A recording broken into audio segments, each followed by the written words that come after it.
आकाशवाणी रांची से प्रस्तुत है प्रादेशिक समाचार।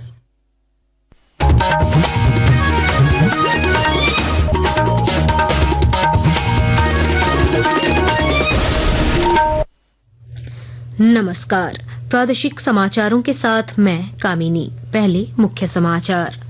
राज्यपाल संतोष कुमार गंगवार और रक्षा राज्य मंत्री संजय सेठ ने दिल्ली में इलाजरत स्कूली शिक्षा मंत्री रामदास सोरेन के स्वास्थ्य की ली जानकारी। चिकित्सकों और परिजनों से मुलाकात कर उनके शीघ्र स्वस्थ होने की कामना की। आरबीआई के उप गवर्नर एम राजेश्वर राव ने रांची के उरमांझी में वित्तीय समावेशन शिविर का किया दौरा। कहा, शिविर वित्तीय जुड़ाव बढ़ाने और री-केवाईसी से खातों को सक्रिय रखने में सहायक। स्वास्थ्य मंत्री इरफान अंसारी ने दिवंगत दिशोम गुरु शिबू सोरेन की स्मृति में स्टैच्यू ऑफ संघर्ष की स्थापना और भारत रत्न देने की रखी मांग।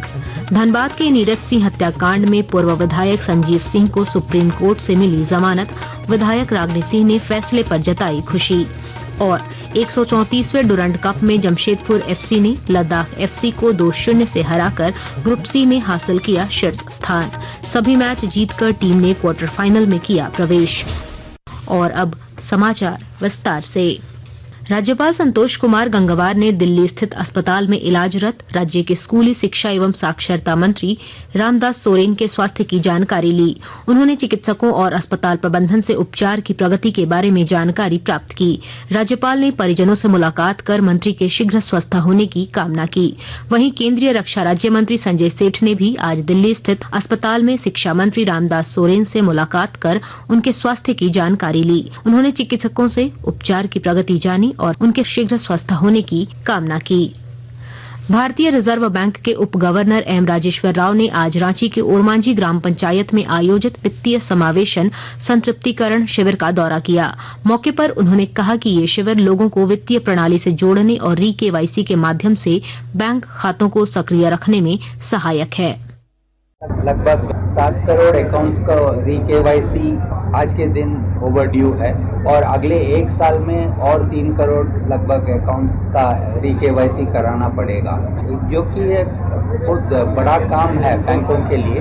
तो इसको बढ़ावा देने के लिए हमने प्रोसेस थोड़ा बदला है और बैंकिंग करस्पॉन्डेंस वगैरह से केवाईसी कराने के लिए बैंकों को परमिशन दिया है। गौरतलब है कि शिविर में 3,965 खातों का पुनः केवाईसी हुआ और 7,000 से अधिक ग्राहकों ने बीमा योजनाओं में नामांकन कराया। राज्य के स्वास्थ्य मंत्री इरफान अंसारी अपने लंबित मुकदमे के सिलसिले में आज दुमका व्यवहार न्यायालय में पेश हुए। अदालत में पेशी के बाद उन्होंने पत्रकारों से बातचीत में कहा कि संताल परगना से दिशोम गुरु शिबू सोरेन का गहरा रिश्ता था और उनका स्टैच्यू ऑफ संघर्ष नाम से एशिया का सबसे ऊंचा स्टैच्यू लगाया जाना चाहिए। साथ ही उन्होंने दिवंगत गुरुजी को भारत रत्न देने की भी मांग की। देश के जो महामहिम महोदया हैं, उनसे मेरा आग्रह होगा कि देश हित में अपने विवेक के आधार पर आप फैसला लीजिए और आदरणीय दिशोम गुरु शिबू सोरेन जी को भारत रत्न अवार्ड से नवाजिए। आप हम चाहते हैं कि गुरु जी के नाम से एशिया का सबसे बड़ा स्टैच्यू बनाया जाए झारखंड में, वो भी जरूरी में हमारे एरिया में। धनबाद के बहुचर्चित नीरज सिंह हत्याकांड में झरिया के पूर्व भाजपा विधायक संजीव सिंह को सुप्रीम कोर्ट से जमानत मिल गई है। जुलाई 2017 से जेल में बंद संजीव सिंह वर्तमान में रांची के रम्स में भर्ती हैं। पत्नी एवं मौजूदा विधायक रागिनी सिंह ने फैसले पर खुशी जताते हुए कहा कि न्यायपालिका पर भरोसा था और देर से ही सही न्याय मिला है। हमेशा सत्य की जीत होती है, सो आज सत्य की जीत हुई है और न्यायालय पे हमें भरोसा थी।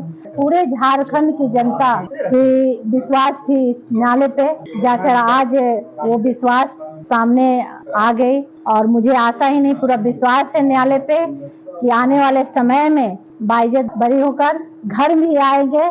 जिस तरह से उनके झूठे केसों में फंसाया गया था, पार्ट टू पार्ट सामने आ रहा है। रामगढ़ के पतरातू थाना के सुनील कुमार उर्फ मयंक सिंह को अजरबैजान से भारत प्रत्यार्पण की प्रक्रिया पूरी कर ली गई है। झारखंड एटीएस द्वारा जारी रेड कॉर्नर नोटिस के आधार पर उन्हें 29 अक्टूबर 2024 को अजरबैजान में निरुद्ध किया गया था। अजरबैजान बाकू अपराध न्यायालय ने 27 जनवरी 2025 को भारत प्रत्यार्पण की अनुमति दी, जिसके बाद सभी औपचारिकताएं पूरी की गई। अभियुक्त को 23 अगस्त को अजरबैजान से भारत लाया जाएगा। आकाशवाणी के ताजा तरीन समाचारों के लिए आप हमारी वेबसाइट newsonair.gov.in पर लॉग ऑन कर सकते हैं। ताजा समाचार X handle @AIR news alerts और Facebook page All India Radio news पर भी उपलब्ध है। आप प्रादेशिक समाचार एकांश के X handle @AIR news_ Ranchi और Facebook page Akashvani news Ranchi, Instagram page तथा YouTube channel AIR news Ranchi पर भी हमारे बुलेटिन सुन सकते हैं। शेष समाचार इस विराम के बाद। स्वच्छता की आदत अपनाएं, आओ मिलकर मलेरिया को दूर भगाएं। अपने घर के आसपास पानी जमा ना होने दें, क्योंकि मलेरिया फैलाने वाले मच्छर ठहरे हुए पानी में पनपते हैं। सोते समय हमेशा मच्छरदानी का इस्तेमाल करें। पूरे बाजू वाले कपड़े पहने। अपने घर के सभी कमरों में साल में 2 बार मुफ्त कीटनाशक का छिड़काव जरूर करवाएं। यदि फिर भी घर पर किसी को बुखार हो तो तुरंत अपने नजदीकी सरकारी अस्पताल या सहिया से संपर्क करें। याद रहे, मलेरिया की मुफ्त जाँच और उपचार की सुविधा सभी सरकारी अस्पतालों में उपलब्ध है। यह सूचना स्वास्थ्य चिकित्सा शिक्षा एवं परिवार कल्याण विभाग झारखंड सरकार द्वारा जनहित में प्रसारित। प्रादेशिक समाचार आप आकाशवाणी रांची से सुन रहे हैं। चाईबासा के सारंडा जंगल में नक्सलियों ने IED ब्लास्ट कर सुरक्षा बलों को निशाना बनाया, जिसमें कोबरा बटालियन के 2 जवान घायल हो गए। गंभीर रूप से घायल दोनों जवानों को एयरलिफ्ट कर रांची के निजी अस्पताल में भर्ती कराया गया है। IG मनोज कौशिक ने बताया कि पूरे इलाके में सर्च ऑपरेशन चलाया जा रहा है। 2 जवान इंजर्ड हुए हैं। दोनों को देखने के लिए आए थे और दोनों की हालत एकदम स्थिर है। कुछ इंजरीज हुई हैं, स्प्लिंटर इंजरीज हुई हैं उनको, तो हम लोग उनको देखे हैं, डॉक्टर से भी बात हुआ है। Both of them are stable and hopefully जल्दी ही उनका रिकवरी हो। पलामू जिले में फाइलेरिया उन्मूलन के लिए 10 से 25 अगस्त तक MDA-IDA अभियान चलाया जाएगा और जानकारी के साथ हमारे संवाददाता। फाइलेरिया के उन्मूलन अभियान के तहत फाइलेरिया रोग के रोकथाम के लिए घर घर जाकर दवा दी जाएगी। इसमें अल्बेंड्राजोल, DEC व आइवरमेक्टिन की गोली खिलाई जाएगी। अभियान के तहत पलामू जिले में 19,91,297 लोगों को फाइलेरिया रोधी दवा खिलाने का लक्ष्य है। Civil surgeon doctor Anil Kumar Srivastava ने बताया कि अभियान को लेकर जिले में 2248 बूथ बनाए गए हैं। दवा प्रशासकों की संख्या 4550 है, जो जिले के 1948 शहर, गांव, टोला के 3,44,432 घरों में जाकर दवा खिलाने का कार्य करेंगे। जसप्रीत सिंह, आकाशवाणी समाचार, पलामू। प्रधानमंत्री नरेंद्र मोदी के आत्मनिर्भर भारत के विजन को साकार करते हुए हजारीबाग के युवाओं ने फिल्म मेकिंग के करियर की नई शुरुआत की है। विनोबा भावे विश्वविद्यालय में उनके द्वारा बनाई गई लघु फिल्म का प्रीमियर हुआ, जिसमें कुलपति डॉक्टर चंद्रभूषण शर्मा ने कलाकारों को प्रोत्साहित करते हुए 1 लाख रुपए देने की घोषणा की और कहा कि यह रोजगार का एक नया आयाम देगा। बहुत अच्छा है कि ये सब विद्यार्थी विनोबा भावे के पढ़े हुए हैं, अलग अलग विषयों के विद्यार्थी रहे हैं, लेकिन मिलके एक अच्छी फिल्म बनाए हैं। इनमें ये कला थी और मुझे लगता है कि इसको बढ़ाने की जरूरत थी। अभी जैसा बताया गया कि कभी यहाँ भी इसकी ट्रेनिंग होती थी या पढ़ाई होती थी, अब धीरे धीरे कम हो गया है। हम लोग पूरा प्रयास करेंगे कि इसको दोबारा दिलाया जाए। मौसम विभाग ने कल रांची समेत राज्य के 18 जिलों में भारी बारिश और वज्रपात का येलो अलर्ट जारी किया है। साथ ही कई क्षेत्रों में 30 से 40 किलोमीटर प्रति घंटे की रफ्तार से तेज हवाएं चलने की संभावना जताई है। प्रशासन ने लोगों को बारिश और तेज हवाओं के दौरान सतर्क रहने की सलाह दी है।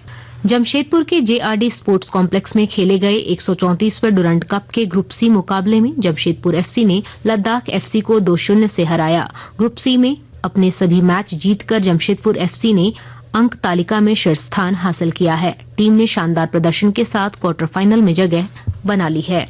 अंत में मुख्य समाचार एक बार फिर। राज्यपाल संतोष कुमार गंगवार और रक्षा राज्य मंत्री संजय सेठ ने दिल्ली में इलाजरत स्कूली शिक्षा मंत्री रामदास सोरेन के स्वास्थ्य की ली जानकारी। चिकित्सकों और परिजनों से मुलाकात कर उनके शीघ्र स्वस्थ होने की कामना की। RBI के उप गवर्नर M राजेश्वर राव ने रांची के उरमांझी में वित्तीय समावेशन शिविर का किया दौरा। कहा, शिविर वित्तीय जुड़ाव बढ़ाने और KYC से खातों को सक्रिय रखने में सहायक। स्वास्थ्य मंत्री इरफान अंसारी ने दिवंगत दिशोम गुरु शिबू सोरेन की स्मृति में स्टैच्यू ऑफ संघर्ष की स्थापना और भारत रत्न देने की रखी मांग। धनबाद के नीरज सिंह हत्याकांड में पूर्व विधायक संजीव सिंह को सुप्रीम कोर्ट से मिली जमानत। विधायक रागिनी सिंह ने फैसले पर जताई खुशी। और 134वें डुरंड कप में जमशेदपुर एफसी ने लद्दाख एफसी को 2-0 से हराकर ग्रुप सी में हासिल किया शीर्ष स्थान।